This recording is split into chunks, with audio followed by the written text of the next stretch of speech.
na nag-deliver papunta sa bahay nila Pangulong Bongbong Marcos at Speaker Martin Romualdez. Mag-insert o magpasok ng 100 billion worth of projects sa BICAM. Sana po ay hindi nila ako mapatay bago ko mailabas ang lahat.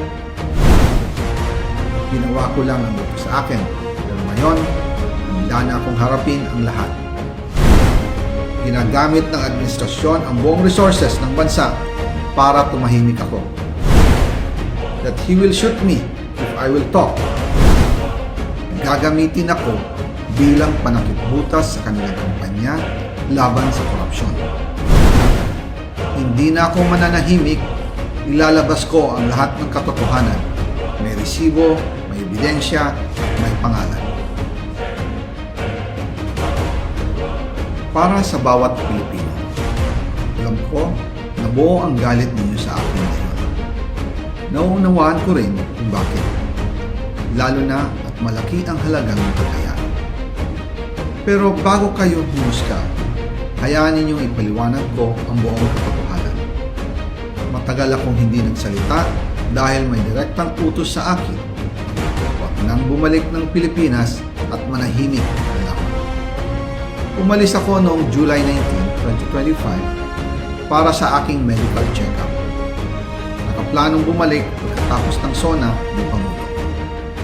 Pero habang papauwi na ako, tinawagan ako ni dating Speaker Martin Romualdez at sinabihan, "Stay out of the country. You will be well taken care of as instructed by the President." Noon naniniwala pa ako sa kanila, kaya't hindi ako bumalik. Tumikom ang aking bibig, sumunod ako, pero ang hindi ko alam, ang ibig pala nilang sabihin sa aalagaan ka namin ay gagamitin ako bilang panakipbutas sa kanilang kampanya laban sa korupsyon. Ginawa nila akong poster boy ng kanilang sariling kasinungalingan. Ngayon, hindi na ako mananahimik, ilalabas ko ang lahat ng katotohanan.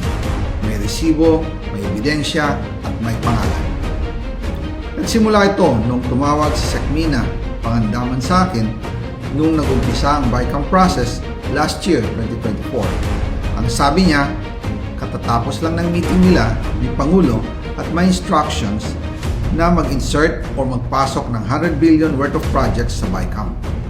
At sinabi pa ni Sekmina, "You can confirm with Yusek Adrian Bersamin dahil magkasama sila sa meeting ni Pangulong BBM noong araw na yun."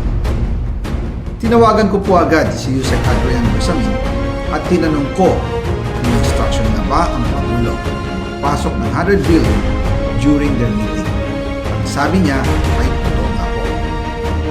Right after our conversation, tinawagan ko po si dating Speaker Martin Romualdez at nireport ko ang instructions ng Presidente to insert the 100 billion projects. At sinabi niya sa akin, what the President wants gets. After ng ilang araw, nag-set po ng meeting si Sekmina Pangandaman at Yusek Adrian Bersamin sa amin ni dating Speaker Martin Romualdez sa Aguado Building in front of Gate 4 ng Malacanang at nandoon din po si Yusek Jojo Canis. During the meeting, binigay po ni Yusek Adrian Bersamin ang listahan na worth 100 billion. Tinanong ko po si Yusek Adrian kung saan galing ang listahan. Ang sagot niya, galing kay PBBM mismo at binigay niya ito mula sa brown leather bag. Nung sinabi po ni Yusek Adrian Bersamin yung brown leather bag, naalala ko nung nasa Singapore kami right after the elections, May 2022, sa Hilton Hotel, kami ni dating Speaker Martin ng PBBM habang pauwi ang pabalik ng Pilipinas. Hinabol ng PSG ang brown leather bag at ang sabi ni PBBM, maiwan na lahat, wag lang ang brown leather bag. Kaya naniwala ako na utos talaga ito ng Pangulo. Pagkatapos ng ilang araw, I informed sina dating Speaker Martin Romualdez, Sekmina Pangandaman, Yusek Adrian Bersamin, and Yusek Jojo Canis na kung pwede 50 billion lang magpasok sa program funds dahil sa sobra ang DPWH funds versus sa DepEd.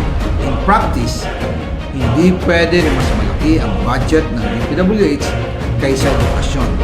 Yung balance na 50 billion, ilagay na lang sa unprogrammed funds for the 2025 budget. Dahil Office of the President din ang nagre-release ng lahat ng unprogrammed funds. Pagkatapos ng isang araw, tinawagan ako ni Sec Mina at sinabi ang mensahe ng Pangulo. Ipasok ninyo yan dahil pinangako na sa akin ni Speaker Martin yan at hindi na pwedeng baguhin. Kumbaga, ang utos ng hari hindi pwedeng mabali. Again, I informed the Speaker and asked clearance about the instructions ng Pangulo. At ang sabi niya, wala tayong magagawa. Kaya po nagtataka ako kung bakit sinasabi ni Pangulo na hindi niya makilala ang budget, samantalang lahat na binawas at dinagdag sa mga ahensya ng gobyerno ay humihingi ng approval sa kanya si Sec Mina Pangandaman.